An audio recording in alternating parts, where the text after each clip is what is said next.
الحمد لله نحمده ونستعينه ونستغفره ونؤمن به ونتوكل عليه ونعوذ بالله من شرور أنفسنا ومن سيئات أعمالنا من يهده الله فلا مضل له ومن يضلل فلا هادي له وأشهد أن لا إله إلا الله وحده لا شريك له وأشهد أن محمدا عبده ورسوله أما بعد فإن خير الحديث كتاب الله وخير الهدي هدي محمد صلى الله عليه وسلم وشر الأمور محدثاتها وكل محدثة بدعة وكل بدعة ضلالة وكل ضلالة في النار.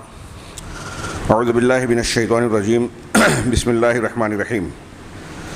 الملك يومئذ الحق للرحمن وكان يوما على الكافرين عسيرا ويوم يعض الظالم على يديه يقول يا ليتني اتخذت مع الرسول سبيلا يا ويلتى ليتني لم اتخذ فلانا خليلا لقد اضلني عن الذكر بعد اذ جاءني وكان الشيطان للانسان خذولا. محترم حاضرین، خطبہ مسنونہ کے بعد میں نے سورہ فرقان کی 2-3 آیتیں تلاوت کی ہیں. بہتر ہوگا کہ وقت کا لحاظ کرتے ہوئے بلا کسی تمہید ہم قرآن کی آیتوں پر گفتگو کریں. اللہ رب العالمین نے قیامت کے دن کا نقشہ قرآن مجید میں مختلف انداز میں بیان فرمایا. سورہ فرقان کی ان آیتوں میں بھی ایک منظر کشی فرمائی ہے اور فرمایا کہ الملک یومئذ الحق للرحمن، کہ قیامت کے دن اس دن کا ملک حقیقت میں حق طور پر صرف رحمان کا ہوگا. یعنی سارا اختیار، سلطنت، ملک اللہ رب العالمین کے اختیار میں ہوگی، جسے ہم سورہ فاتحہ کی تلاوت میں دوسری تعبیر میں کہتے ہیں مالک یوم الدین. اللہ کے فرمان کے مطابق کہ یوم الدین جزا کے دن کا مالک ہے. اس کی تفصیل میں قرآن اور حدیثیں بیان کرتی ہے کہ اس کا معنی یہ ہے کہ دنیا میں اللہ رب العالمین نے بہت سارے لوگوں کو بطور امتحان چھوٹ اور اختیارات دے رکھے ہیں. یہاں ہر شخص کو، وہ چھوٹا ہو بڑا ہو، مختلف سطحوں کا ہو، یہاں تک کہ حاکم کے سطح پر پہنچ جاتا ہے، مختلف اختیارات دیے ہیں اور ہر شخص کا دائرہ اختیار دوسرے کے مقابلے میں کم و زیادہ ہے. لیکن یہ اختیار محدود ہے، اللہ کا دیا ہوا ہے. ان اختیارات کے استعمال میں بھی انسان محتاج ہے، لیکن اللہ رب العالمین نے یہ اختیار ہمیں گویا امتحان کے طور پر دیا. جس کو جو اختیار دیا اس اختیار کا وہ صحیح استعمال کرتا ہے، انصاف کرتا ہے یا نا انصافی کرتا ہے. اسی کا بدلہ رب العالمین قیامت کے روز دے گا. اور فرمایا کہ اس دن ساتوں آسمان اللہ کے داہنے ہاتھ میں اللہ تعالیٰ لپیٹ لے گا، اپنے داہنے ہاتھ میں لپیٹ لے گا، پوری زمین کو اپنی مٹھی میں لے گا. وَالْأَرْضُ جَمِيعًا قَبْضَتُهُ يَوْمَ الْقِيَامَةِ وَالسَّمَاوَاتُ مَطْوِيَّاتٌ بِيَمِينِهِ. اور پھر بخاری مسلم کی حدیث کی تفصیل کے مطابق کہے گا انا الملک، میں الملک ہوں، بادشاہ ہوں. بادشاہ وہ جس کے ہاتھ میں سارے اختیارات ہوتے ہیں. دنیا کا بھی حقیقی بادشاہ الملک اور الملیک وہی ہے جو اللہ کے ناموں میں سے. ملک اور ملیک کے معنی میں یہ ہے کہ اختیارات، کائنات کا جو بھی نظام چل رہا ہے اس نظام کا چلانے والا وہی ہے، فیصلہ کرنے والا وہی ہے، تدبیر اسی کے اختیار اور ہاتھ میں ہے. اس کی مشیت اور مرضی کے بغیر حقیقت میں کچھ نہیں ہو سکتا. تو تقدیر قدری، یعنی جو کائنات کا نظام چل رہا ہے کونی اور قدری، وہ بھی اس کے ہاتھ میں ہے. اور جب کونی تقدیر کا حقیقی بادشاہ الملک اللہ ہے تو شرعی اعتبار سے، احکام و قوانین کے اعتبار سے، حلال حرام، صحیح غلط، جائز ناجائز کے اعتبار سے بھی یہ اختیار اسی کا ہے، اس لیے کہ وہ حقیقی الملک ہے. اور جب وہ حقیقی الملک ہے، قل اعوذ برب الناس ملک الناس، تو ہمیں اپنی حاجتیں، پریشانیاں، دقتیں اسی کے جناب میں، بارگاہ میں پیش کرنی چاہیے. اس کے اس ملک کے معنی میں ساری باتیں آ گئی. اور قیامت کے دن دنیا کے جو ظاہری اختیارات ہیں جس کو دیکھ کر کچھ لوگ دھوکہ کھاتے ہیں اور اللہ کے الملک اور مالک ہونے کو فراموش کر بیٹھتے ہیں، وہاں یہ سارے اختیارات ختم ہو جائیں گے اور اللہ کہے گا انا الملک، میں ہوں بادشاہ. این ملک الارض، زمین کے بادشاہ کہاں ہیں؟ آج کسی کا کوئی اختیار نہیں. زمین کے، دنیا کے ظالم و جابر لوگ کہاں ہیں؟ اسی دن کا ذکر کرتے ہوئے کہا کہ اس دن حقیقت میں سارا ملک، سارا اختیار رحمان کے ہاتھ میں ہوگا۔ شیخ عبد الرحمن بن ناصر السعدی اس آیت کی تفسیر میں کہتے ہیں کہ یہ بھی قابل غور ہے، اللہ کا لطف و کرم اور اس کی عنایت کی طرف اشارہ ہے کہ اس دن کا تذکرہ کرتے ہوئے اللہ نے اپنے اسم رحمان کا ذکر کیا، دوسرے ناموں کی بجائے الرحمان کا ذکر کیا۔ اور یہ بات معلوم ہے کہ اللہ کے وہ اسماء حسنی جو رحمت، شفقت اور مہربانی کے ناموں کو لیے ہوئے ہیں، یہ ان ناموں پر جس میں وعید ہے، انتقام اور عدل کی بات ہے، غضب کی بات ہے، ان پر غالب ہیں۔ اللہ کی رحمت اللہ کے غضب پر غالب ہے، اس کے وہ اسماء جو رحمت والے ہیں ان اسماء پر غالب ہیں جو انتقام والے ہیں۔ قیامت کے دن کا جو بڑا ہولناک دن ہوگا، تذکرہ کرتے ہوئے اللہ کے ناموں میں الرحمن کا تذکرہ کیا گیا۔ تو اس میں گویا رحمان جو اللہ تبارک و تعالیٰ کے اس میں صفت کے ساتھ اس میں ذات بھی بن گیا، اللہ کی طرح قرآن میں الرحمن کا بھی ذکر ہے، اسم کی طرح الرحمن علی العرش استویٰ، الرحمن علم القرآن، ہاں، تو اس میں ذات بن گیا۔ اور اس کا معنی کیا ہوتا ہے؟ وہ ذات جو سراپا رحمت ہو، بہت بھرپور۔ مبالغہ بتانے کے لیے یہ صیغہ آتا ہے عربی زبان میں، عطشہ مانے پیاسا ہونا، عطشان اسی سے رحمان کے وزن پہ بہت پیاسا۔ غضب یغضب، غصہ ہونا، غضبان بہت زیادہ غصے والا، جو غصے سے بھرا ہو۔ تو رحمان جو بہت زیادہ رحمت والا ہو، اس کی رحمت نے ہر زندہ، ہر مخلوق، کائنات کی ہر چیز کو گھیرے رکھا ہے۔ اور قیامت کے دن بھی، حالانکہ اللہ رب العالمین اس دن ایسا غضبناک ہوگا کہ نہ اس سے پہلے ہوا نہ اس کے بعد، اس کے باوجود بندوں کے ساتھ اس کا معاملہ رحمت کا ہوگا۔ خسارہ، گھاٹا اٹھانے والا وہی ہوگا جو حقیقت میں بدقسمت ہوگا اور جس نے اپنے آپ کو بدقسمتی اور محرومی کے لائق بنایا ہے۔ رحمان کے بے پناہ رحمتوں کو نظر انداز کر کے اس کے غضب اور اس کے عدل و انصاف کو دعوت دی ہے، وہی آدمی جو ہے اس دن جو ہے محروم ہوگا، شقی اور بدبخت ہوگا۔ اللہ رب العالمین نے فرمایا کہ رحمان کے حق میں سارا اختیار ہوگا۔ یہ دن آنا ہے، اس کو آپ لائٹلی سرسری نہ لیں۔ ہم کو، سب کو، آپ کو، ہم کو وہاں گزرنا ہے۔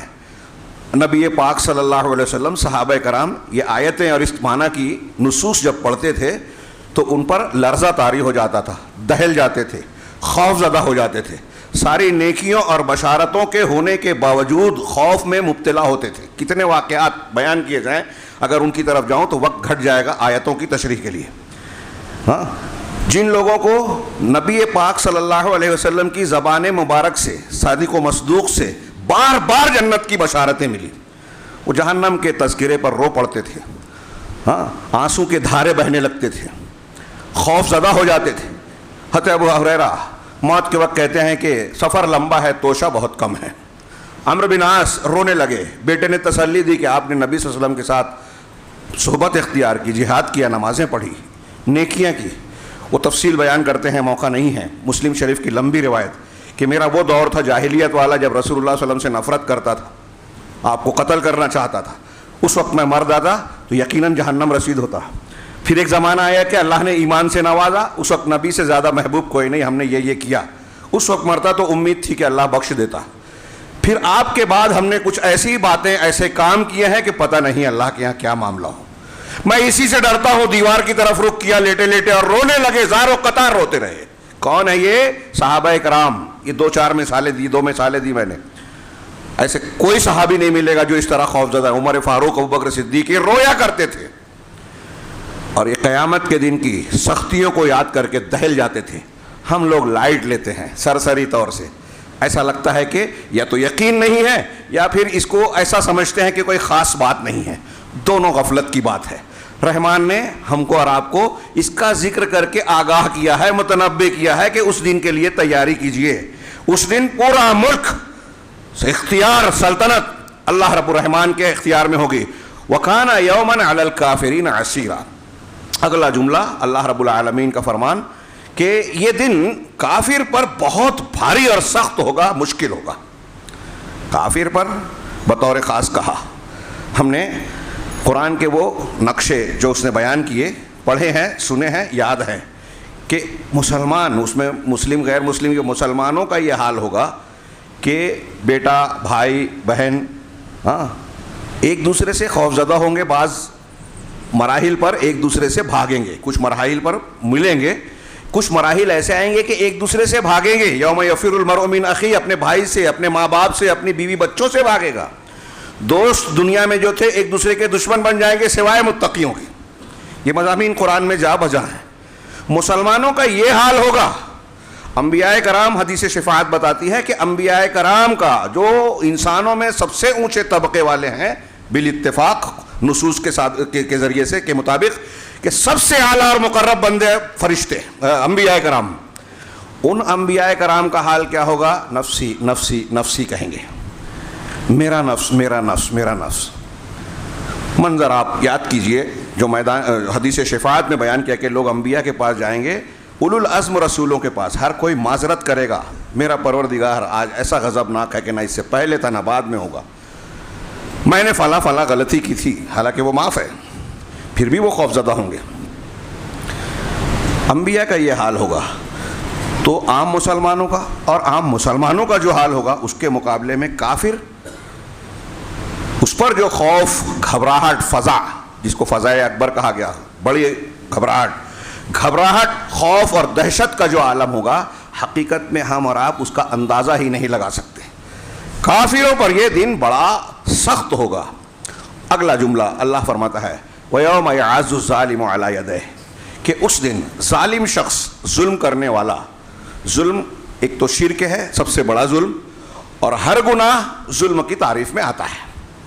تو اللہ اور اس کے رسول کی نافرمانی جتنی بھی کی جائے وہ ظلم ہے. ظالم شخص جس کا ظلم غالب ہوگا، گناہ پر زیادتی کرتا ہے، وہ کہے گا یعض الظالم علی یدیہ، اپنے ہاتھوں کو چبا چبا کر کہے گا. ہاں، یوم یعض، اس دن ظالم اپنے ہاتھوں کو چبائے گا، دانتوں سے کاٹے گا. یقول، اور کہے گا یا لیتنی، گویا افسوس کر رہا ہے، ندامت اور شرمندگی ہے، پچھتا رہا ہے ہاں کہ کاش میں نے ایسا نہ کیا ہوتا. کیا نہ کیا ہوتا؟ یا لیتنی اتخذت مع الرسول سبیلا، ہائے کاش، افسوس، کاش کہ میں رسول کو اپنا خلیل بنایا ہوتا. میں آج کے خطبے میں اسی موضوع پر گفتگو کرنا چاہتا ہوں. اچھی صحبت، بری صحبت، یہ ہم سنتے رہتے ہیں. آپ کو لگے گا کہ یہ موضوع تو پرانا ہے اور میں یا دوسرے بہت سے لوگ اس کو متعدد مقامات پر بیان کر چکے ہیں، لیکن یہ موضوع تربیتی اعتبار سے، موجودہ ماحول کے اعتبار سے میرے نزدیک ایسا اہم ہے جسے بار بار دہرانا چاہیے، اور مردوں کے ساتھ ہماری خواتین اور ماں اور بہنوں کو بھی بتانا چاہیے. اس کا لحاظ رکھتے ہوئے وہ اپنے بچوں کی تربیت پر توجہ دیں. آج کے ماحول میں جبکہ شبہات اور شہوات کے فتنے عام ہیں، ہمارے نوجوان نسل، وہ لڑکے ہوں یا لڑکیاں ہوں، کس طریقے سے نشانہ بن رہے ہیں اگر آنکھ کھلی رکھیں تو ہم خود دیکھ سکتے ہیں. ہاں، لڑکیاں کہاں جا رہی ہیں؟ ارتداد کا شکار ہو رہی ہیں، قرآن و حدیث پر اعتراض کر رہی ہیں. مسلم لڑکی کو ٹی وی چینل کے پردے پر پیش کیا جاتا ہے جو اسلامی احکامات پر اعتراض کرتی ہے. ہاں، وہ زبان بولتی ہے جو غیر مسلم کہتا ہے، جو صحیح نہیں ہے کہ لڑکیوں پر ظلم و زیادتی ہو رہی ہے. ہمارے نوجوان بھی پیچھے نہیں ہیں.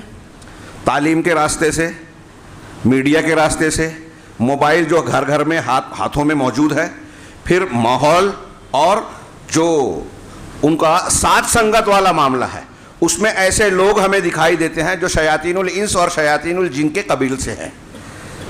اور اس معاملے میں زیادہ بھیانک جو میں اس آیت کو پڑھ رہا ہوں، کاش کہ میں نے رسول کو ساتھی بنایا ہوتا، فلاں کو ساتھی نہ بنایا ہوتا، اس نے مجھے الذکر سے غافل کر دیا، آنے کے بعد قرآن و حدیث سے ہٹا دیا. تربیت میں سب سے زیادہ اثر انداز ہونے والی چیز صحبت ہے. جس ماحول اور جن لوگوں کے ساتھ بچہ رہتا ہے، بچہ، جوان، بوڑھا، سب، اس کا اثر اغلب طور پر الا ماشاء اللہ پڑتا ہی ہے. اللہ کے رسول صلی اللہ علیہ وسلم کی وہ حدیث آپ بار بار سنتے ہیں، کل مولود یولد علی الفطرہ، ہر بچہ فطرت پر پیدا ہوتا ہے. فابواہ یہودانی او ینصرانی او یمجسانی، اس کے ماں باپ اس کو یہودی، نصرانی اور مجوسی بناتے ہیں. اس حدیث میں دو چیزیں اس جملے میں غور کیجیے کہ ایک تو یہ کہ ماں باپ سب سے زیادہ اثر انداز ہوتے ہیں بیٹے پر، بیٹے بیٹی پر، نمبر ایک. دوسرا یہ کہ یہاں یہودی، نصرانی اور مجوسی بنانے کا ذکر ہے. اس کا مطلب جو بچے کا جو مذہب ہے، اس کا ذہن و دماغ ہے، اس کی مذہبی فکر اور دینی مزاج ہے، وہ بھی ماں باپ بنانے میں اثر انداز ہوتے ہیں، جبکہ وہ پیدا ہوا ہے مسلمان. خاص بات یہ ہے کہ دین اور مذہب کی تعمیر، ہم جب پر تربیت کی بات کرتے ہیں تو زیادہ سے زیادہ عادات و اطوار اور اخلاقیات کو لیتے ہیں، اس کی بھی اہمیت اپنی جگہ، لیکن اس سے زیادہ اہم عقیدہ ہے، منہج ہے، انسان کی فکر اور سوچ ہے.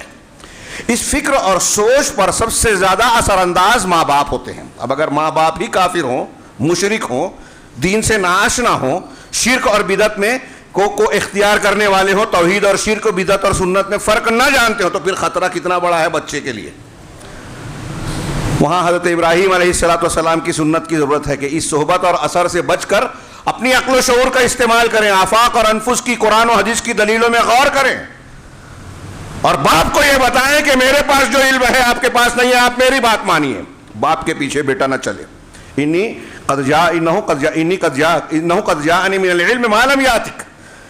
حضرت ابراہیم کی تقریر جو آزر اپنے باپ سے کی تھی، سورہ مریم میں پڑھی ہے، اس کے بیچ کا ایک جملہ ہے، میرے پاس وہ علم آیا ہے ابا جان جو آپ کے پاس نہیں ہے، لہذا میری بات مانیے. پتہ یہ چلا کہ اگر علم ہے تو باپ کو بیٹے کی تقلید کرنا چاہیے، یعنی اتباع کرنی چاہیے، بیٹے کو باپ دادا کے طریقے پہ نہیں چلنا چاہیے. یہ دلیل نہیں ہے. جس کے پاس العلم ہو، دلیل ہو، اس کی بات ماننا چاہیے. لیکن عام حالات میں جب بچے کو شعور نہیں ہوتا تو وہ ماں باپ سے زبان سیکھتا ہے، رہن سہن سیکھتا ہے، بول چال اور بہت سارے دنیا کے معاملات سیکھتا ہے. ان امور میں اگر ماں باپ کی تقلید کرے تو جائز. کھانے پینے میں ہم ہندوستان میں پیدا ہوئے، ہندوستانی ماں باپ نے جو لباس پہنایا ہم وہی پہن رہے ہیں. سعودی عرب والا سعودی عرب والا لباس پہنتا ہے، یورپ والا یورپ والا پہنتا ہے. اس میں کوئی حرج نہیں ہے جب شریعت کے آداب والا کا خیال رکھا جائے. تو لباس کا نام چاہے جو ہو، ممنوع چیزیں موجود ہیں، جو ممنوع ہے اس کو اختیار نہیں کیا جائے گا. لیکن دین، عقیدہ، اگر ماں باپ مشرک ہیں، بچہ شرک کرے گا تو اللہ کے یہاں یہ نہیں بول سکتا کہ باپ دادا نے کیا تھا تو میں نے بھی کیا، بچ جائے گا. نہیں، یہ مشرک ماں باپ کی بات میں نے استثنائی طور پر کہی کہ کتنی اہمیت کی حامل ہے. اور یہاں صحبت کے اثر سے ہٹ کے انسان کو دلیل کی اتباع کرنی ہوگی. وہ دلیل کی اتباع کرنے کے لیے مسلمانوں کا کام ہے کہ اس صحبت سے بچانے والا ماحول بنائیں کہ اگر کوئی بچہ مشرکانہ ماحول میں بھی پل بڑھ رہا ہے تو ہم اس تک دعوت حق دلائل کی روشنی میں مضبوط انداز میں پہنچائیں کہ اس پر حجت پوری ہو، اب اس ماحول سے نکل کے توحید کی طرف آئے. یہ تو ان کی بات ہے، تھوڑا مشکل کام ہے، تھوڑا نہیں بہت مشکل کام ہے. اور آج کے ماحول میں تو ایسا لگتا ہے کہ مسلمانوں کی اکثریت کی حالت دیکھتے ہوئے کہ وہ اس کے لیے جیسے پیدا ہی نہیں کیے گئے، جبکہ اسی لیے قرآن کہتا ہے کہ ہم کو برپا کیا گیا ہے. ہم اپنے ماحول کی بات کریں کہ بچہ فطرت پر پیدا ہو رہا ہے اور ماں باپ اس فطرت پر قائم نہیں رکھ پا رہے ہیں. یہودی، نصرانی، مجوسی اپنے بیٹے کو اپنے مذہب پر چلا رہے ہیں، ہندو اپنے مذہب پر چلا رہا ہے. ہمارے بہت سارے مسلمان اپنے بچے کو جو مسلمان پیدا ہوا ہے اس کو مسلمان نہیں رکھ پا رہے ہیں، وہ مرتد ہو رہا ہے، وہ شرک اور کفر اختیار کر رہا ہے. سلمان رشدی اور تسلیمہ نسرین کے مزاج پر جا رہا ہے. کہاں سے؟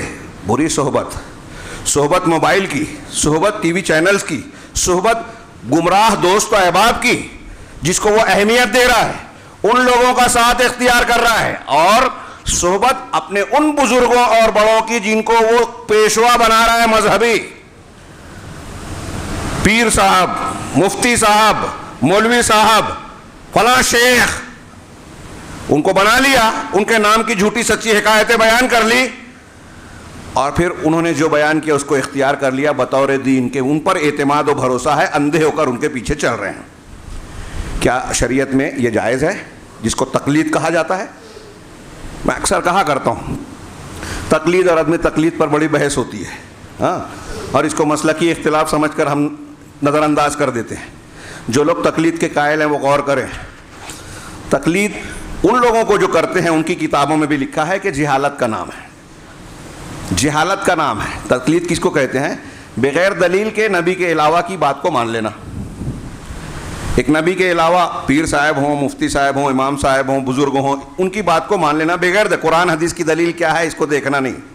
وہ بحث کرتے ہیں کہ آپ کی دلیل یہ، وہ دلیل یہ. جب آپ دلیل کی بات کرتے ہیں آپ تقلید کے دائرے سے باہر ہو جاتے ہیں. ان کے یہاں ابھی لوگ سمجھتے نہیں، جانتے نہیں، علماء جانتے ہیں، سر پیٹتے ہیں مقلدین کے. جب کوئی مقلد یہ سوال کرتا ہے کہ قرآن و حدیث کی دلیل کی روشنی میں جواب دیجئے، فتویٰ پوچھتا ہے، تو کہتے ہیں کہ ان کو سوال کرنے کا بھی ڈھنگ نہیں ہے. مقلد کو قرآن حدیث کی ضرورت ہی نہیں ہے، یہ وہ کہتے ہیں لیکن عوام سے نہیں کہہ سکتے. تو تقلید جہالت کا نام ہے. آپ سے میں موٹا سا سوال کر رہا ہوں، جتنے لوگ بیٹھے ہیں جو نہیں ہیں وہ بھی، کہ کیا قرآن حدیث جہالت کی ترغیب دیتا ہے کہ جاہل بنو؟ جہالت کی حوصلہ افزائی کرتا ہے یا علم کی حوصلہ افزائی کرتا ہے؟ علم حاصل کرو. واضح ہے دلائل سے، عقل بھی، شعور بھی، فطرت بھی کہتی ہے، اور قرآن و حدیث کے دلیل ہے. ہمارا پہلا قرآن کا خطاب جو نازل ہوا نبی پاک صلی اللہ علیہ وسلم پر، وہ اقرا ہے، پڑھو. طلب العلم فریضۃ علی کل مسلم، ہمارے بچے تقریر میں کہتے ہیں، لیکن ہمارے بڑے کہتے ہیں کہ نہیں، علم حاصل نہیں کرنا ہے، تقلید واجب ہے، جہالت واجب ہے. ہاں، مولانا ابوالکلام آزاد ایک سیاسی تقریر میں بولتے ہیں، مجھے بڑا پیارا لگا وہ جملہ، کہ میں دین کی طرح دنیا کے معاملات میں بھی تقلید کا قائل نہیں ہوں. اور آج مسلمان دنیا میں تو چل رہا ہے آزادی کے ساتھ، یہود و نصارہ کے تو باپ دادا کا طریقہ چھوڑ کے یہود و نصارہ کا طریقہ ہے. وہاں یہ نہیں کہتا کہ میرے ابا اماں تو یہ کھلاتے پلاتے ہیں، یہ پہناتے ہیں. وہاں کہتا ہے کہ ابا کا دور دوسرا تھا، میرے دور کا فیشن الگ ہے. ہیئر اسٹائل یورپ اور مغرب کے طور پہ، ماں باپ کے طریقے پہ نہیں کہ بال ایسے کٹاؤ، کپڑے ایسے پہنو، وہ نہیں مانے گا. وہاں انحراف کرے گا. اور دین کے معاملے میں جہاں تقلید نہیں کرنی چاہیے وہاں کہتا ہے کہ باپ دادا ایسے ہی کرتے تھے اس لیے میں بھی کروں گا. قبر پرستی، تعزیہ پرستی، شخصیت پرستی، تقلید اور نہ جانے کیا کیا گمراہیاں ہیں. ابھی ہمارے دروس جو چل رہے ہیں اس میں میں نے بیان کیا، بار بار کیا اور کروں گا ابھی، کہ ہم نے جن کو پیشوا بنایا ہے بہت سارے مسلمان، غور کریں، ان کی دین کی بنیادوں کی تشریح ہی غلط ہے. لا الہ الا اللہ محمد رسول اللہ، اس کے ذریعے سے اسلام میں بندہ داخل ہوتا ہے. اس کلمہ، یہ کلمہ لا الہ الا اللہ جنت کی کنجی، جنت میں جانے کی بنیاد، جہنم سے بچانے کی بنیاد. شفاعت نہیں ملے گی اگر لا الہ الا اللہ صحیح نہیں ہے تو قیامت کے دن. ساری فضیلتیں دنیا اور آخرت کی، عذاب سے بچاؤ کی بنیاد لا الہ الا اللہ. لیکن اسی بنیاد کی تشریح ہمارے عام اور وہ لوگ جو دیندار کہلاتے ہیں ان کی بات تو چھوڑیے، جو اہل علم کہلاتے ہیں، دانشور مفکر کہلاتے ہیں، جن کے پیچھے بہت بڑی لوگوں کی جماعتیں چلتی ہیں، وہ لا الہ الا اللہ کی تشریح غلط کرتے ہیں. صوفیہ نے لا الہ الا اللہ کی جو تشریح کی وہ کلمہ توحید سے کلمہ شرک بنا دیا. ممبر رسول سے اللہ کے گھر میں کہہ رہا ہوں، اللہ کے ڈر کے ساتھ کہہ رہا ہوں، یہ ذمہ داری سمجھ کے کہہ رہا ہوں، یہ بتانا ضروری ہے. لوگ ناراض ہوں گے یہ جانتا ہوں، لیکن یہ گوارا نہیں ہے کہ اللہ ناراض ہو، کیونکہ اللہ نے ہم کو اس کا مکلف بنایا ہے. اگر اس ناراضگی کا خیال کرتے تو انبیاء کرام تو کلمہ توحید کی دعوت کبھی نہیں دیتے. سید قطب، نام لے رہا ہوں خاص طور سے، اشارے میں لوگ سمجھتے نہیں ہیں، مولانا ابوالعلا مودودی، ان لوگوں کی توحید اور لا الہ الا اللہ کی تشریح پڑھیے تو ان کی توحید محدود ہو گئی ہے حاکمیت کے معنی میں. لا حاکم الا اللہ، توحید الحاکمیہ، حکومت اور قانون صرف اللہ کا. نماز میں، معاملات میں، حلال حرام میں دوسروں کا قانون چلے گا. فاتحہ پڑھو کہ مت پڑھو، میلاد کرو کہ نہ کرو، یہ بیان کرتے ہیں وہ، اور بات کرتے ہیں کہ دین قائم کریں گے. اللہ کے بارے میں، اللہ کی معرفت کے بارے میں ان کو ابجد نہیں معلوم. میں نے کئی مرتبہ پیش کیا، علامہ البانی نے الجزائر کے تحریکی لیڈر جن کے پیچھے 25 ملین لوگ تھے، ان سے پوچھا کہ کیا آپ کے پیچھے چلنے والے، آپ کی تنظیم کے ارکان یہ جانتے ہیں اللہ کہاں ہے؟ کہا ہو سکتا ہے. کہا سیاسی جواب مت دیجیے. علامہ البانی نے کہا رحمہ اللہ، سیاسی جواب چھوڑیے، صحیح جواب دیجیے، صاف صاف کہیے. تو کہا کہ ہاں ہمارے ماننے والے یہ نہیں جانتے. یہ انہوں نے سوال کیوں کیا تھا؟ رسول اللہ صلی اللہ علیہ وسلم کے زمانے میں، میں اکثر کئی مرتبہ بیان کر چکا ہوں. شیخ عبد المالک رمضان نے اسے نقل کیا اپنی کتاب مدارک النظر فی السیاسہ، بڑی شاندار کتاب ہے، عربی جاننے والے ضرور پڑھیں. وہ کہتے ہیں کہ یہ اس لیے کیا کہ رسول اللہ صلی اللہ علیہ وسلم کے دور میں صحابی نے غلطی سے، مطلب ایک لونڈی پر، بچی پر ناراض ہوئے، بکریاں چرا رہی تھی، ایک بکری بھیڑیا لے گیا، ناراض ہو کے اس کو ایک تماچا مار دیا. شرمندہ ہوئے، احساس ہوا ایک کمزور بچی کو میں نے مار دیا. اللہ کے رسول صلی اللہ علیہ وسلم سے آگے ذکر کی کہ مجھ سے ایسی زیادتی ہو گئی ہے. ہاں, کہا اس بچی کو بلاؤ. بلایا گیا. آپ نے اس سے پوچھا اللہ کہاں ہے, این اللہ؟ تو اس نے کہا علی العرش, آسمان میں ہے, عرش پر مستوی ہے. کہا میں کون ہوں؟ کہا آپ اللہ کے رسول ہیں. اللہ کے رسول صلی اللہ علیہ وسلم نے اس صحابی سے کہا اعتقھا فانھا مؤمنہ, اس کو آزاد کر دو, یہ مومنہ ہے. اللہ کے رسول صلی اللہ علیہ وسلم کے زمانے کی ایک بچی یہ جواب جانتی ہے. علامہ البانی نے ان سے پوچھا کہ جب آپ کو اللہ کے بارے میں بنیادی علوم نہیں ہیں اور تو آپ یہ اتنی بڑی تعداد کے ساتھ اسلام اور دین کو حکومت بنانے اور قائم کرنے کی بات کیسے کر سکتے ہیں؟ آپ اسلام کو نافذ کرنے کی بات کرتے ہیں اور اسلام جانتے نہیں. جو لوگ یہ تحریکات چلا رہے ہیں, قیامت کے دن اللہ تعالیٰ آپ سے پوچھے گا کہ آپ حکومت قائم کرنے کے لیے کیا کیے, یا یہ پوچھے گا کہ جو آپ کر سکتے تھے وہ کیا کہ نہیں کیا؟ توحید کی دعوت و تبلیغ آپ کر سکتے تھے, کیا؟ وہاں کہتے ہو کہ چلے گا, شرک کرو کہ مت کرو, میلاد پڑھو کہ مت پڑھو, قبر پہ جاؤ کہ مت جاؤ, ایک ہو جاؤ. ہاں, ایسے لوگوں کے پیچھے ایک جم غفیر چل رہا ہے. تو یہ بھی ہمارے ان کو ساتھی بنانا ہے, رسول کو چھوڑ کر ان کو ساتھی بنانا. دین کی بنیادوں کو سیکھا نہیں اور شاخ پتیوں پر ہم بحث کر رہے ہیں, دین کو قائم کرنے کی بات کر رہے ہیں. ہمارے نوجوان مختلف تنظیمات سے جڑ رہے ہیں, جذباتی بن رہے ہیں. یہ جو میں بیان کر رہا ہوں آج ہمارے ہاں یہ خطرہ منڈلا رہا ہے گھروں میں. کسی پر پابندی لگ گئی ہے, کسی پہ پابندی لگنے والی ہے, تنظیمیں لانچ کی جا رہی ہیں, مسلمان نوجوانوں کو نشانہ بنایا جا رہا ہے. ہم کو آپ کو اندازہ بھی نہیں ہے, آنکھیں بند ہیں.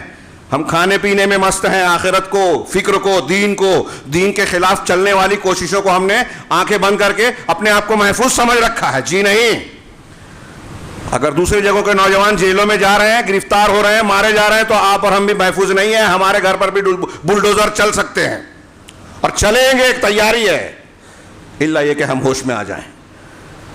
اس ہوش میں آنے میں یہ نہیں ہے کہ آپ صرف بیان کریں, خطرات بتائیں, ڈرائیں. میں ڈرا نہیں رہا ہوں. ہم جس غفلت میں ہیں وہ ہمارے لیے ڈرنے والی چیز ہے. دین سے دوری, عقائد سے دوری, دین سے بیزاری, لا تعلقی, سرسری لے رہے ہیں. یہ ہمارے لیے سائیڈ معاملہ ہے. اہم معاملہ کیا ہے؟ دنیا داری, کمانا, کھانا, اس میں چاہے حلال حرام ہو اس کی کوئی تمیز نہ ہو. میں تو حیرت زدہ رہتا ہوں آج کل جب جائزہ لیا جائے کہ جو مسلمان دماغ لگاتے ہیں ناجائز طریقے سے پیسہ کمانے میں, دوسروں کا حق مارنے میں, وہ دماغ کوشش جو وہاں کرتے ہیں اگر وہی جائز طریقے سے کھائیں تو اللہ تعالیٰ حلال سے نوازے گا. اور یہ ہمارا عقیدہ ہے کہ جو اللہ نے ہمارے لیے لکھا ہے نا, اس سے ایک دانہ کم کھائے بغیر ہم دنیا سے مر ہی نہیں سکتے.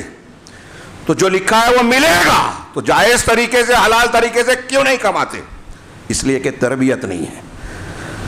یہ آخرت جو رحمان جس کا ذکر کر رہا ہے کہ پورا اختیار ہوگا, اس کو ہم نے بلا دیا, دنیا داری میں پڑ گئے. سارے معاملات آج مسلمانوں کے اپنے جائزہ لیجئے, سارے معاملات دنیا کی بنیاد پر ہو رہے ہیں.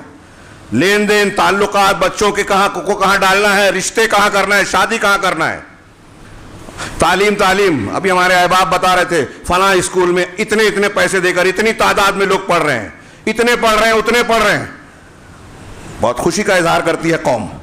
ہمارے اتنے بچوں نے اس سال جو ہے IAS کا ایگزام پاس کر لیا, اتنے ڈاکٹر بن گئے, MBBS بن گئے, سرجن بن گئے, یہ بن گئے. بہت سے بن گئے اور بہت سے بن رہے ہیں. یہ جو بن رہے ہیں کیا ان کے نزدیک دین, اخلاق, قوم کی خدمت یہ سامنے مطمح نظر ہے, مقصود ہے؟ جو جس لائن میں آگے جا رہا ہے کیا اس لائن سے اس کو آخرت کمانے کی فکر ہے, لوگوں کی خدمت کا جذبہ ہے, اجر و ثواب کا؟ صاف کہتے ہیں ہم پیسہ کمانے کے لیے ڈاکٹر بنے. ہاں, تو بچے کی ولادت کے لیے ہم سرجری نہیں بنائیں گے تو اپنے بینک سے اٹھایا ہوا قرضہ کیسے نپٹائیں گے, GST کیسے بھریں گے, اتنا خرچ کر کے جو ہم نے ڈاکٹری پڑھی ہے اس کو کیسے نپٹائیں گے؟ لہذا نارمل ڈیلیوری کا تو آپ بھول جائیے, سرجری کرنا پڑے گی. اتنا ڈرائیں گے کہ آپ کو کرنا ہی پڑے گا, نہیں دے سکتے کچھ بیچ کے کیجئے, اس کو مروت نہیں آئے گی. ڈاکٹر ہے, رحم نہیں ہے.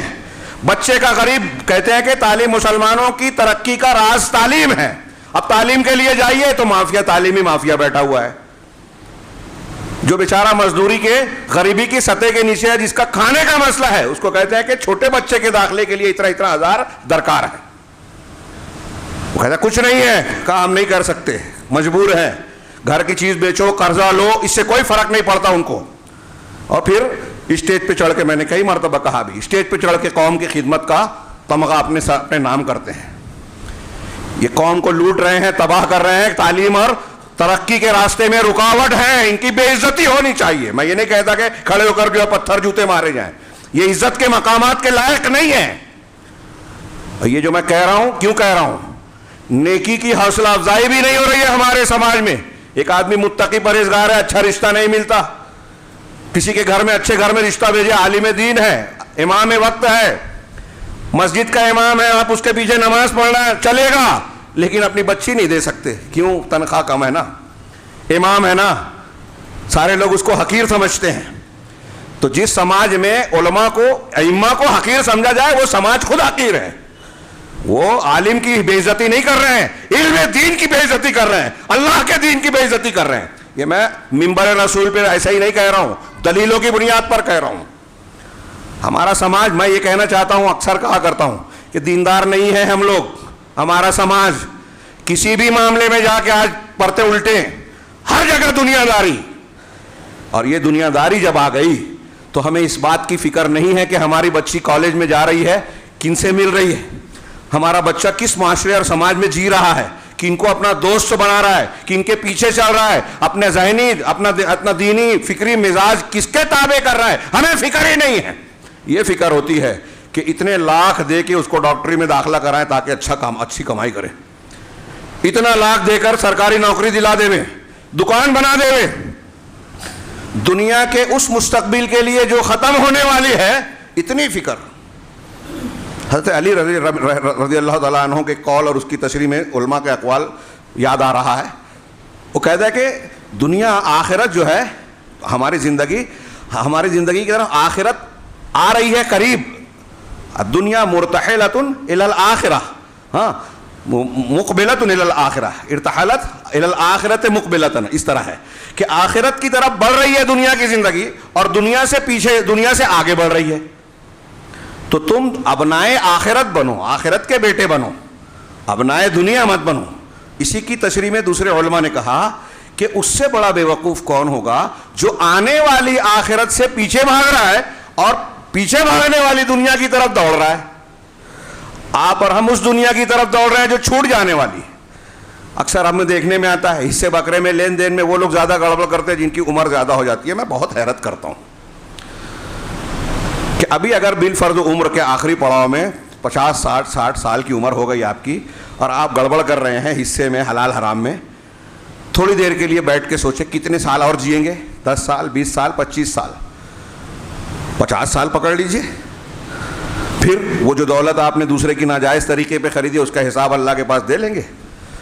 آپ نے غلط حصہ کر دیا, مر گئے, اللہ آپ سے حساب لے گا. جس کو غلط دیا ہے وہ آپ کو بچانے آئے گا, وہ مزہ اڑائے دنیا میں, اور آپ اس کے مزے کے بدلے میں آخرت کا مزہ, عذاب کا مزہ چکھیں. کون سی سوچ ہے, سمجھ ہی میں نہیں آتی کہ آخرت کو ماننے والی یہ قوم ہے یا نہیں ہے. مسئلہ حل ہی نہیں ہوتا, اختلاف جھگڑا ہو گیا, کتنی بھی قرآن حدیث سناؤ, وعید سناؤ. ہاں, ہمارے ہاں وہ حنفی مسلک میں کتاب الحیل ہے, وہ لوگوں نے لکھا, مشہور ہے کہ ہیلے سے کس طرح زکوٰۃ سے بچا جائے, حرام کو حلال بنایا جائے, وہاں ہیلے. اب تو پبلک میں یہ چیزیں عام ہیں. ہاں, یہ کتاب الحیل کے ماہرین, مقلدین ہو غیر مقلدین ہو, سب ماہر ہیں. میں غیر مقلد اس کے جواب میں بولا ہوں, نام نہیں ہے اہل حدیث کا. سب اس میں ماہر ہیں کہ کیسے حرام کو حلال بنانا, کیسے فتویٰ پوچھیں گے تو مفتی صاحب میرے حساب سے جواب دیں گے. یہ بہت ماہر ہے اس میں. یہ مہارت اللہ رب العالمین کو کیا نہیں پتا ہے؟ کیا ہم نہیں جانتے کہ جن لوگوں نے حلال کو حرام کرنے کے لیے ہیلے چلے, اللہ نے ان کو بندر اور سور بنا دیا. سنیچر والے, مچھلی منع تھی کہ سنیچر کے دن نہیں پکڑنا, جمعہ کو جال لگایا, اتوار کو نکالا. اور وہی جواب جیسے ہمارے یہاں لکھتے ہیں, بینک میں کام کرنے والا مسلمان جیب میں فتویٰ لے کے گھوم رہا ہے, حلالہ کرنے والا مسلمان فتویٰ لے آتا ہے. مولوی صاحب بچا لیں گے اسے؟ وہ بھی فتویٰ دے رہے تھے کہ ہم کہاں سنیچر کے دن شکار کر رہے ہیں, جمعہ کو لگا رہے ہیں, اتوار کو نکال رہے ہیں. اللہ تعالیٰ نے سزا دی, ہم کو نمونے کے طور پر بیان کیا. کس سے کہانی کے لیے بیان کیا؟ یہی ہیلے جو ہمارے ہاں لوگ اختیار کر رہے ہیں. بات لمبی ہو گئی, وقت زیادہ ہو گیا.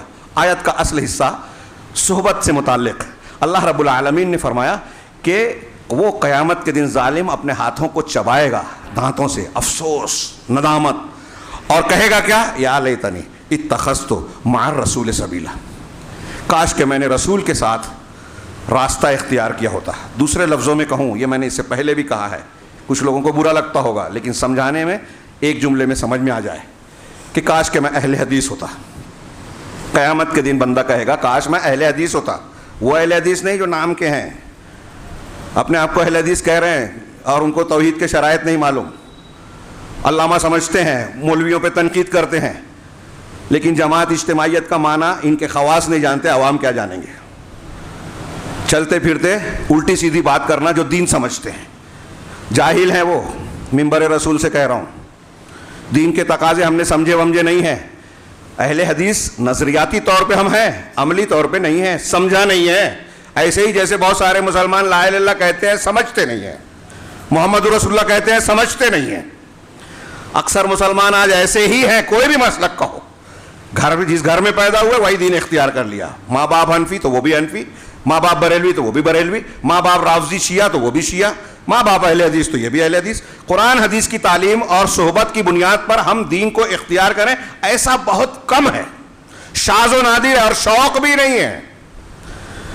ہمارے ہاں جو دروس کا اہتمام ہے، آپ باہر جائیں دوسری جگہوں پر جہاں تھوڑا شوق زندہ ہے، دور دور سے علماء کو بلا کر ان کو وقت دینے، ان سے وقت لینے کے لیے تڑپتے ہیں، بڑی بڑی رقم خرچ کرتے ہیں، انتظامات کرتے ہیں، علماء شرمندہ ہو جائیں ایسا ان کا اہتمام کرتے ہیں، احترام کرتے ہیں۔ ہمارے یہاں ایک عالم دین اگر بہت محنت کر کے یہاں اس مسجد میں بدھ کے دن درس ہوتا ہے، کتنے لوگ رہتے ہیں یہ بتائیے؟ کتنا شوق ہے ہمارا دین سیکھنے کا۔ وہ ایک حدیث کو سیکھنے کے لیے حضرت جابر صحابی رسول مہینے بھر کا سفر کرتے تھے۔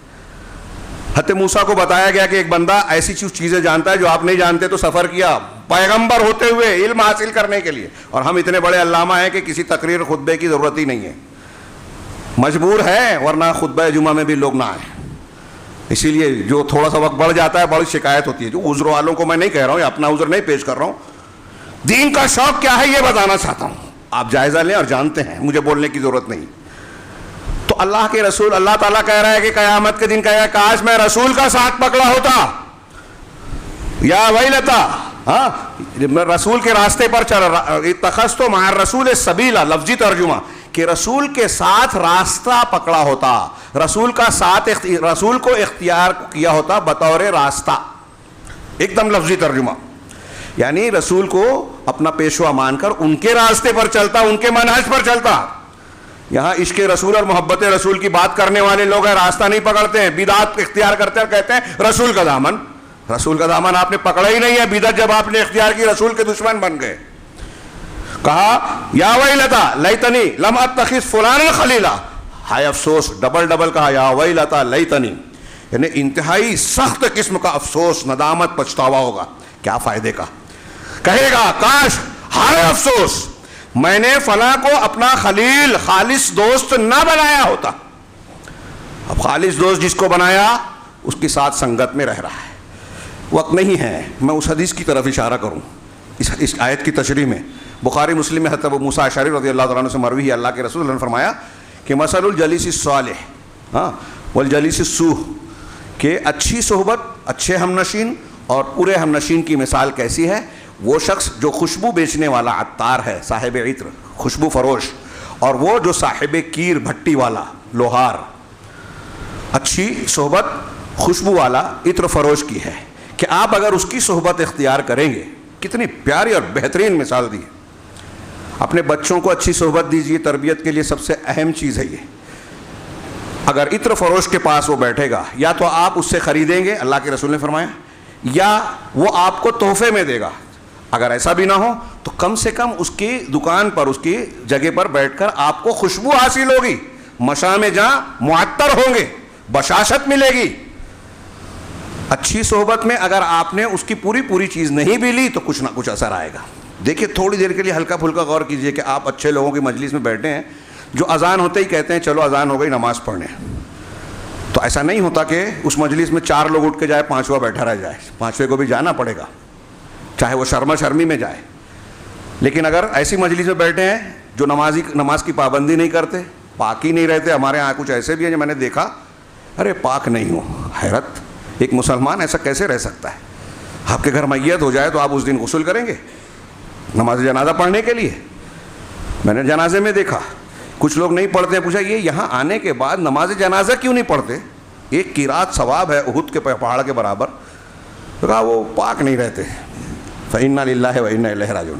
ایک مسلمان کے بارے میں یہ تصور کہ وہ ناپاک رہ جائے, دین گزار دے وے کچھ دیر کے لیے, کچھ عذر کے تحت, سمجھ میں آتی ہے بات. تو ہمارے یہاں یہ بھی دقت ہے. اب آپ بری صحبت میں رہو گے, کہیں گے یار بعد میں پڑھ لیں گے, ظہر کا ٹائم ہے عصر میں پڑھ لیں گے. تو دو بولتے ہیں, چوتھا بھی کہتا ہے, تیسرا چوتھا بھی کہتا ہے کہ چلو ٹھیک ہے نماز چھوڑ دی. یہ بری صحبت, ایک دم ہلکا سا اثر بتا رہا ہوں. یہ عمل میں, فکر اور مزاج میں بھی. یہ قرآن کی ایک آیت ہے, وَإِذَا رَأَيْتَ الَّذِينَ يَخُوضُونَ, آیت کا وقت کم ہے اس لیے تفصیل میں نہیں جا سکتا.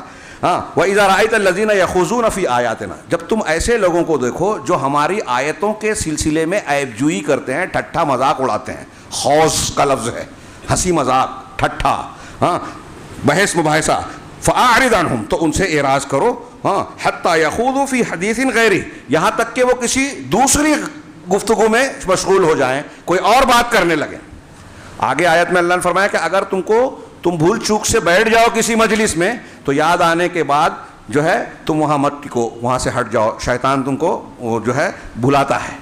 یعنی اگر کوئی ایسی مجلس میں ہم بیٹھ جائیں, جلسے میں, تقریر میں, محفل میں, جہاں قرآن حدیث کا مذاق اڑایا جاتا ہے, حدیثوں کا استخفاف کیا جاتا ہے, جھوٹی سچی باتیں بیان کی جاتی ہیں, شرک کی تائید ہو رہی ہے, غلط واقعات بیان کیے جا رہے ہیں, جیسے ہمارے یہاں جو آج کل چل رہا ہے, موضوع روایات, حکایات, فضائل کے نام پر, اگر حدیث اور قرآن کا مذاق اڑایا جا رہا ہے تو ایسی مجلس میں اگر آپ بیٹھے ہیں اٹھ جائیں.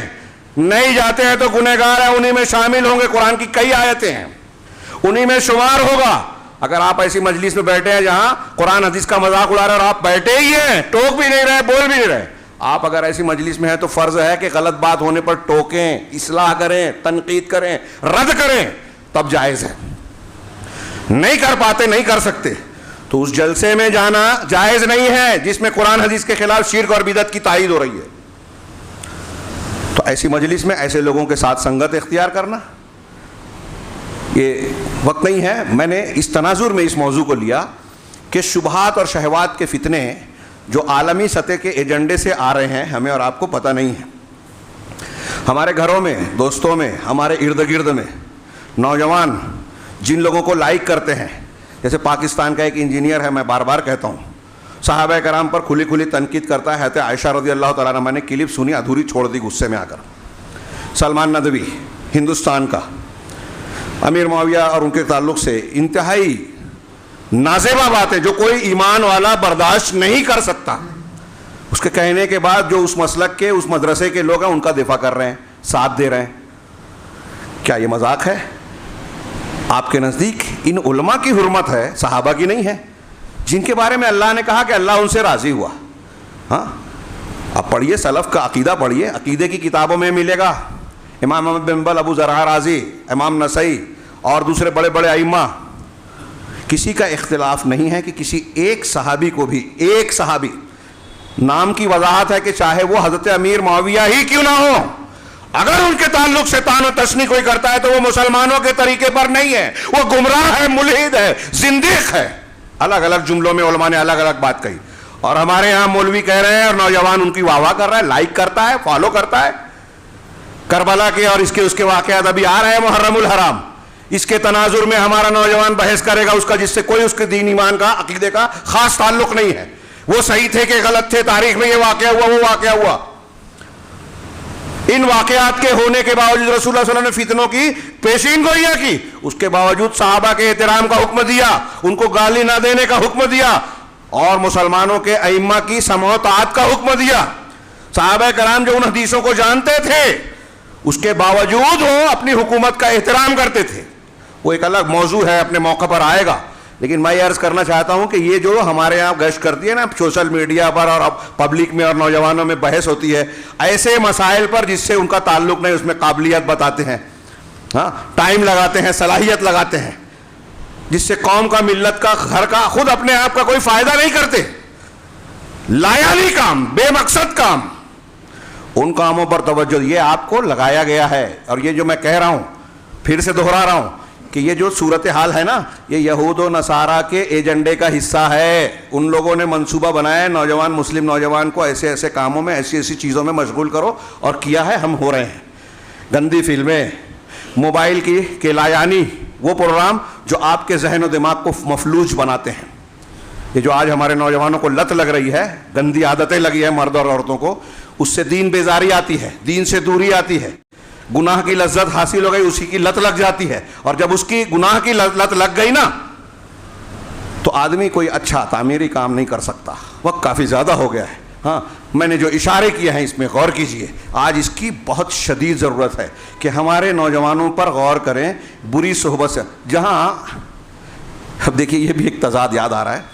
ایک بات کہہ کے بات کو آخری مرحلے میں لے جاؤں کہ ہمارے یہاں بہت سارے علماء اور مسلک والوں نے عورتوں کو مسجد جانے سے منع کر دیا. کیوں؟ کیا دلیل دیتے ہیں؟ فتنہ, مسجد میں فتنہ ہوگا. سوچئے ذرا عقل لگا کے, ابھی دلیلیں ولیلیں کنارے رکھیے, کیا بات سمجھ میں آتی ہے کہ مسجد جانے میں عورتوں کے لیے فتنہ ہوگا؟ مسجد جانے کے فائدے کیا ہیں؟ اور اگر ان کی بات کو مان لیں کہ فتنہ ہوگا, وہ نقصان ہو, اس نقصان سے بچنے کا کوئی اپائے, کوئی ذریعہ نہیں ہے؟ وہ نقصان بڑا ہے, خطرہ بڑا ہے, یا مسجد جانے کا فائدہ بڑا ہے؟ میں پہلے یہ کہہ رہا ہوں کہ اپنے دماغ سے سوچئے کہ کس میں فائدہ زیادہ ہے. اور میں ایسا مانتا ہوں کہ ہمارے بچیاں جو مرتد ہو رہی ہے, غیر مسلموں سے طاق شادی, نکاح, عشق و محبت والی باتیں, ہاں, ان کی دنیا میں یہی سب سے اہم معراج ہے, بن گئی ہے. کس لیے اللہ نے پیدا کیا ان کو پتہ نہیں. عقیدے کی کیا اہمیت ہے. ہمارے اسلاف, حضرت سمیہ, ابو جہل جیسا آدمی ظلم کر رہا ہے, کہہ رہا ہے ہمارے دین پہ آ جا, ہاں, مار رہا ہے, اور وہ کہہ رہی ہیں کہ تو کچھ بھی کر لے, اللہ کے رسول نے ہم سے جنت کا وعدہ کیا, ہم پلٹنے والے نہیں ہیں. شرمگاہ پر برچہ مار کر قتل کر دیا, لیکن ایمان نہیں چھوڑا. آج دنیا کے معمولی لالچ, حرص, ہوس کی بنیاد پر ہمارے گھر, ہمارے بچے بچیاں ایمان سے جو ہے ارتداد اختیار کر رہے ہیں. کیا فرق ہے یہ؟ ہم نے عقیدے پر تربیت کی ہی نہیں, نبی کے طریقے کو اختیار کیا ہی نہیں. ہمارے گھروں میں تربیت کا کتنا ڈھیلا ماحول ہے, ہمارے علماء کا اور عوام کا کیا ربط ہے, یہ چیزیں ساری کے ساری ان واقعات سے نظر آ رہی ہیں. سارا معاملہ بگڑا ہوا, اور ہم نے دین سے رشتہ کاٹنے کے سارے انتظامات کیے. اس میں سے ایک یہ بھی ہے کہ عورتوں کو مسجد سے دور کر دیا, عورتوں کو مسجد سے دور کر دیا. عورتوں کو دین سکھانے کا کیا انتظام ہے, عقیدہ بتانے کا کیا نظم کیا. اب ہمارے ہاں ان معاملات میں بھی رد عمل اور مقابلہ چلتا ہے. ان کا پروگرام ہوا تو ہمارا پروگرام, اخبار میں ان کا بیان آیا تو ہمارا آئے, ان کا فوٹو آ رہا ہے تو ہمارا فوٹو آئے. دین کا کام نہیں ہو رہا, یہ ان کا اور ہمارا ہو رہا ہے. فوٹو آ رہا ہے, یہ دین ہے؟ میں پھر بول رہا ہوں, یہ دینداری. سارے معاملات دنیا داری کے. تو اب کہیں اگر لڑکیوں کا پروگرام ہو رہا ہے تو جواباً یہاں کیا جا رہا ہے. یہ فکر نہیں ہے کہ عورتوں کو دینی مزاج بنایا جائے, ان کو ایسی خاتون بنایا جائے کہ ان کی گود میں پڑھنے والے جو ہے مسلمان بچے مبلغ اور دین کے داعی بنے. وہ شخص بنے جو دین کو دنیا میں پھیلانے کا ذریعہ بنتے ہیں, جیسے ماضی میں ہوا تھا کہ ان کی گود میں پڑھنے والا امام شافعی, امام مالک, امام احمد, امام بخاری, امام مسلم, صلاح الدین ایوبی, طارق بن زیاد پیدا ہو. یہ فکر نہیں ہے کسی کو, اور کوئی چاہتا بھی نہیں ہے. اس میں دنیا کو قربان کرنا پڑتا ہے. تو مسجد سے دور کر دیا, فتنہ ہے. اور آج کالج میں, اسکولوں میں, تفریح گاہوں میں, آپ شہر کے کسی بھی ہوٹل میں چلے جائیں, باہر خواتین نظر آئیں گی آپ کو. میں نے کسی مفتی کو نہیں دیکھا کہ اس نے اس پر وہ کوئی ایسا فتویٰ دیا ہو کہ یہاں لے جانا جائز نہیں ہے, فتنہ ہے. کسی مفتی کو نہیں دیکھا کہ وہ یہ کہے کہ کالجوں میں آج کے ماحول میں بچیوں کو بھیجنا حرام ہے, ناجائز ہے. ابھی حجاب پر پابندی لگی تو ہم نے لڑائی کی کورٹ سے, حکومت سے, اور کرتے رہیں گے, کریں گے. تعلیم اہم ہے, ٹھیک ہے, لیکن کیا تعلیم دین سے اہم ہے؟ آپ کی بچی مرتد ہو جائے, آپ کو چلے گا تعلیم کے نام پر؟ دین کے حساب پر انہیں دین کو قربان کر کے تعلیم دلائیں آپ, اپنی غیرت کا پانی مار کر تعلیم دلائیں آپ, یہ چلے گا؟ مسجد تو آپ نے روک دیا, کالج گوارا ہے, وہاں وہ اپنا دین بیچے یا عزت بیچے, چلے گا؟ اب دیندار لوگ کہتے ہیں کہ ارے عمر ہے, حالات ہیں, چل جاتا ہے, ہو جاتا ہے. کوئی نوجوان جا کے کسی کو شکایت کرے کہ آپ کی بچی کا ایسا ایسا معاملہ ہے، توجہ دیجیے، اپنا کام کیجیے. یہ ہمارا مزاج. ہماری بچی ہے، وہ چاہے جو کرے، آزاد ہے. بچیاں کہتی ہیں کہ ہماری زندگی ہے، ہم آزاد ہیں، ہم کپڑا پہنے یا اتارے، آپ کو کیا. ممبر سے یہ باتیں بری لگ رہی ہے، لیکن اس سے زیادہ گندی باتیں کرتے ہیں، اور یہ ہمارا ماحول بنتا جا رہا ہے. ایک کانڈ ہوتا ہے، بجائے اس کی اصلاح کی کوشش کے ہمارے خواتین اور معاشرے میں اس کی کلپ چلتی ہے. خبریں بیان، گھر میں ایسا، فلاں لڑکی کا اتنا معاملہ، اسٹیشن میں، پولیس اسٹیشن میں معاملہ گیا، اتنی تعداد. رونے والے مقام پر ہم جو ہے ایک خبر کی طرح اس کو پھیلاتے ہیں. کتنے لوگ ان خبروں کے سائے میں یہ سوچتے ہوں کہ یہ کلپ جب ہمارے گھر کی بہو بیٹیاں دیکھیں گی تو ان کا دماغ کیا بنے گا، ان کو کیا حوصلہ ملے گا. یہ نہیں سوچتے، اور نہیں سوچنے کے نتیجے میں معاملات یہ ہو رہے ہیں. آپ غور کیجئے صحبت کا اثر کیا ہوتا ہے. یہاں اس قرآن کی ان آیتوں میں غور کرنے سے نظر آئے گا آخری جملہ کہ کاش کہ میں نے فلاں کو اپنا خلیل نہ بنایا ہوتا. دوسرے لفظوں میں کہا کہ فلاں کے مسلک پہ نہ چلا ہوتا. اللہ کے رسول صلی اللہ علیہ وسلم کے طریقے کو چھوڑ کر دوسروں کے طریقے کو نہ اختیار کیا ہوتا. ہاں، یہ مسلک، وہ مسلک، یہ طریقت، وہ طریقت، ان چیزوں کو چھوڑ کر صرف رسول اور صحابہ کا طریقہ اختیار کیا ہوتا.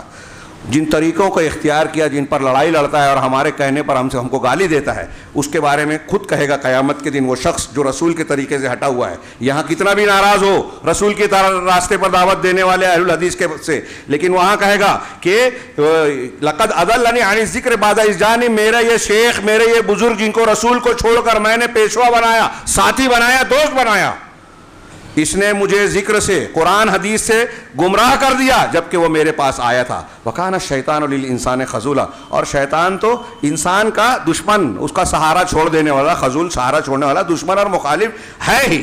ہاں، اس آیت کے ضمن میں علامہ ابن تیمیہ کہتے ہیں، اس آیت کی تفسیر میں صحبت کا اثر، ہاں، نماز کا میں نے مثال دی، ہاں بعد میں پڑھ لیں گے، لوگوں کے لیے خوش کرنے کے لیے ایسے کتنے مراحل آتے ہیں. یہ ایک جملہ علامہ ابن تیمیہ کا غور کیجئے، کاش کے وقت ہوتا. انہوں نے کہا کہ جو شخص اللہ کو ناراض کر کے لوگوں کو خوش کرے.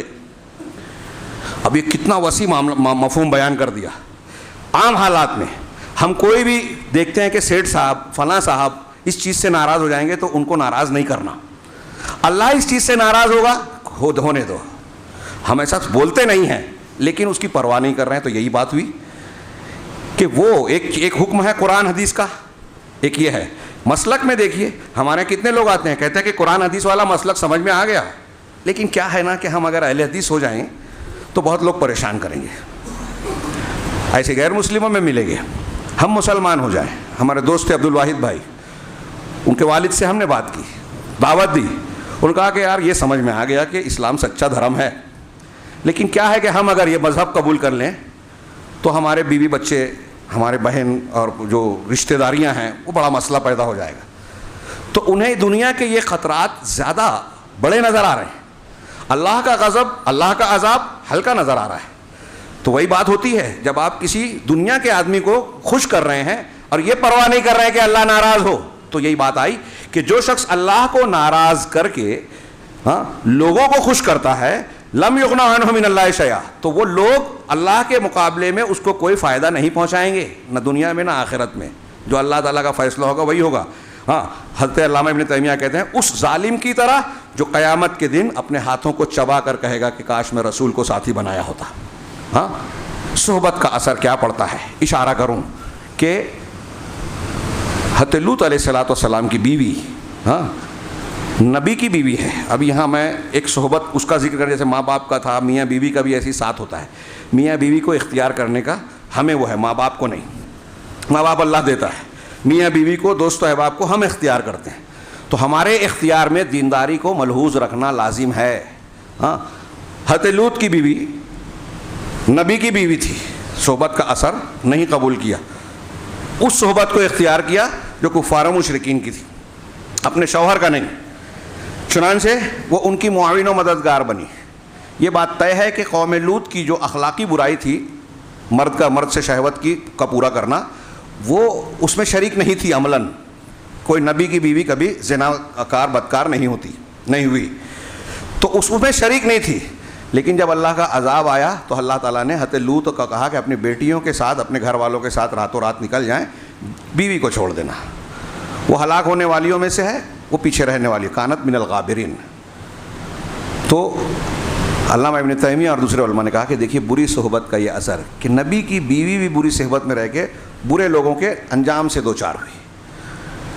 ہاں, اچھی صحبت, اصحاب کہف, سورہ کہف میں ان کا واقعہ ہے. 7 لوگ 8 لوگ جو تھے, ہاں, وہ توحید پر آئے, مشرک بادشاہ سے بچ کے غار میں پناہ لیے. اللہ رب العالمین نے ان کی حفاظت کا انتظام کیا. لمبی نیند, 310 سال, 300 سال قمری شمسی اور 310 قمری, ہاں 300 سال سے زیادہ ان کی نیند آئی. یہ کرامت ہے ان کی اللہ کی جانب سے. ان کا اپنی طاقت نہیں, کرامت اللہ کی طرف سے ہوتی, معجزہ اللہ کی طرف سے ہوتا ہے.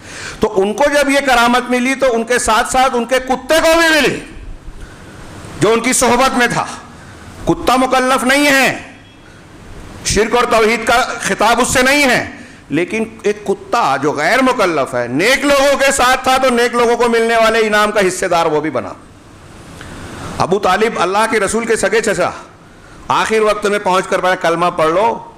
ہاں, بخاری مسلم کی حدیث, میں اللہ کے پاس حجت پیش کروں گا. ابو جہل اور اس کا ساتھی سردار کہتے ہیں کیا عبد المطلب کے دین سے پھر جاؤ گے؟ اگرچہ جو مقدر تھا کہ وہ ایمان نہیں لائے, توفیق نہیں ملی اور اپنے باپ دادا کے دین پر مرے. بعد میں اللہ کے رسول صلی اللہ علیہ وسلم کو یہ بھی منع کر دیا کہ ان کے حق میں دعا نہیں کرنا. اہل علم کہتے ہیں کہ اس سے واقعے سے صحبت, بری صحبت کا اثر بھی معلوم پڑتا ہے کہ ابو جہل اور اس کا ساتھی اگر نہ ہوتا تو صرف اللہ کے رسول صلی اللہ علیہ وسلم کی دعوت ہوتی کہ لا الہ الا اللہ کہہ لو, ہو سکتا ہے توفیق مل جاتی, ہاں, یعنی اس کا اثر ہو جاتا. لیکن یہ بری صحبت تھی کہ ان کو آڑے آ گئی حق کو قبول کرنے کے سلسلے میں. اچھی صحبت اور بری صحبت کے اور بھی بہت سارے پہلو ہیں, ہاں, ان کے اثرات ہوتے ہی ہیں. لہٰذا اپنے نوجوانوں پر توجہ دیں, صرف دوستوں کے تعلق سے نہیں, محلے ٹولے کے, وہ کتنا وقت موبائل میں دے رہا ہے, اپنا ساتھ کس کو گزار رہا ہے. اگر وہ اسکول کالج جا رہا ہے اور وہاں کا ماحول مشرکانہ ہے, اساتذہ مشرک ہیں, تو یہ دیکھیں کہ ان کی فکر, ان کے مزاج کا اثر یہ قبول تو نہیں کر رہا ہے. ایک توحید والا غیر توحید والے سے متاثر اور مروب ہو ہی نہیں سکتا. اللہ رب العالمین سے دعا ہے کہ وہ ہمیں پکے عقیدے والا بنائے, صحیح منہج کو اختیار کرنے کی توفیق عطا فرمائے, اس سے متعلق ہماری جو ذمہ داریاں ہیں اس کو ہماری طاقت کے مطابق ادا کرنے کی توفیق عطا فرمائے, اور اس کی برکت سے دنیا اور آخرت میں ہر قسم کے فتنے اور عذاب سے محفوظ رکھے. اقول قولی ھذا واستغفر اللہ لی ولکم سائر المسلمین وصلی اللہ علی نبینا محمد. بارک اللہ لنا ولکم فی القرآن المجید ونفعنا وإیاکم بالآیات والذکر الحکیم. انہ تعالی جواد کریم ملک بر رؤوف رحیم.